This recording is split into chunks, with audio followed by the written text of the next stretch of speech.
Hi,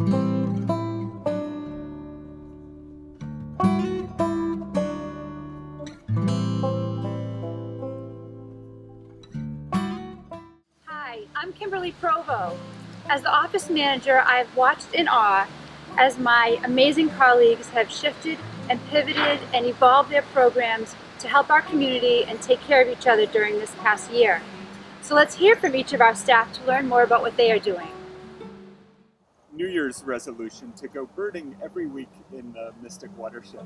And luckily some of my colleagues took me up on this to keep me honest. And so we've come almost every week to a spot in the watershed, either to Belle Isle Marsh where we saw shorebirds making many thousands of miles migration from the Arctic to South America, and here at McDonald Park where we've seen more than 75 species this year, including warblers who are on their way to Central America right now. And being out in nature with people looking for birds is a great way to connect not only with nature but with people. And coming to these urban parks reminds us that nature is fully embedded in the life of the city, and much of the work we're doing is designed to restore water quality in the Mystic River and habitat quality in the green spaces around the river. So come join us birding one Tuesday morning.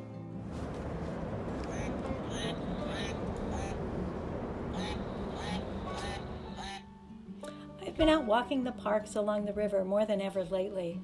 Maybe you have too. It's nice to be out seeing people using the parks and the waterways, taking pictures and noticing the changes as seasons unfold. In March, education took a sharp left turn and flipped from a full spring calendar of in-person events with students in the classroom, the schoolyard, along the river, or at Mystic Lakes, to exclusively virtual programs. Now the use of images, sounds, anecdotes, stories, and demonstrations virtually are what connects students to the watershed, the ecosystem, our work, and the challenges that people face in our communities. It is definitely different. Now my home office serves as the location for our programming. The commute is easy, I can wear shorts and go barefoot and no one knows, but I feel the real loss of the give and take between me and the students, which is so important to learning. Me learning about them, their worldview, their interests and perspectives, and they being connected to me, our organization and program content. That said, I'm happy that teachers are looking to include our programs during these challenging times. In this new reality, Mystic River Education is continuing to support teachers and connect students and their families from all watershed communities to their local environment. At this point in time, it seems more important than ever. So I'm guessing, like many of you, I've felt really exceptionally grateful for our green spaces and our outdoor spaces during this time of COVID. Felt especially grateful on those days when my kids were really bouncing off the walls. And I've lived in Boston for a good 25 years, but during this time I feel like I've discovered even more great places within the Mystic. So I've spent many early Tuesday mornings with Andy at Belle Isle Marsh in East Boston, learning about birds. I've spent hours upon hours at the Mystic Lakes with my kids swimming and boating and doing whatever we can to burn off their energy.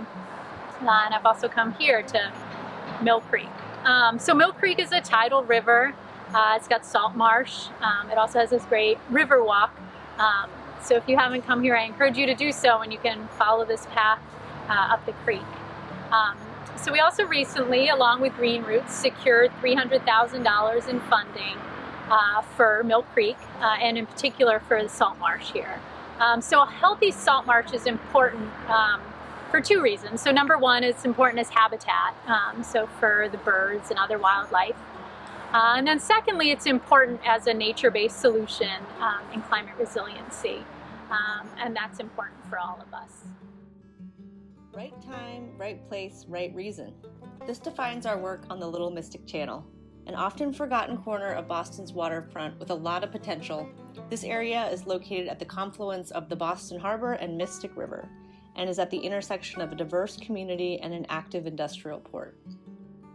The dense neighborhood of the Little Mystic Channel lacks adequate open space and safe places for walking and biking.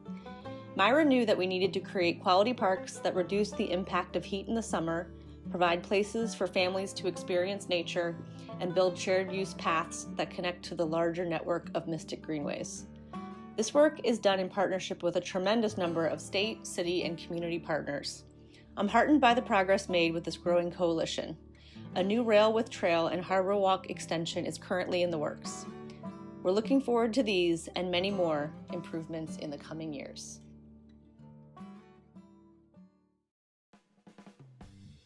Melanie, Julie, how are ya? I'm good. How are you? I'm alright. Sick of the masks.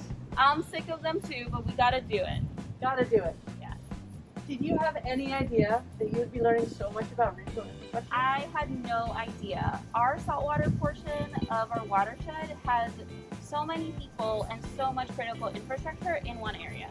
Chock-a-block. So there's like 3 subway lines. There's Logan Airport. There's a Deer Island treatment plant. There's the Miller Earhart Dam. There's the harbor tunnels. No kidding. There's the New England Produce Center. I gotta be forgetting something. 100 fuel tanks. 100 fuel tanks is right. It's a lot of fuel tanks. It's a lot. Yes. There's also the power plant.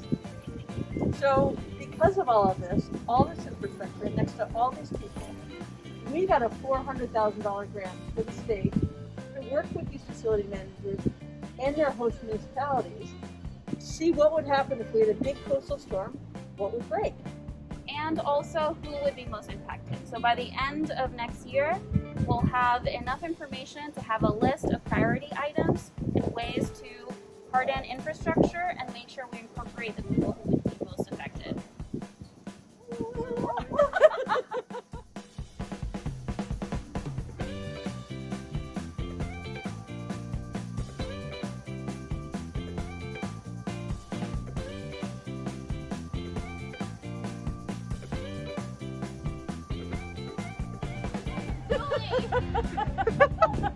Can you hear me?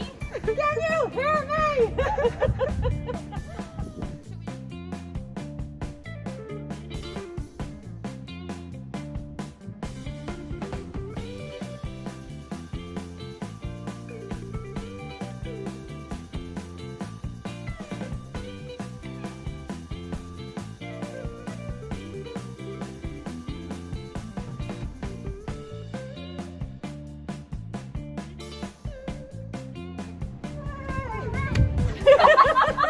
Hey!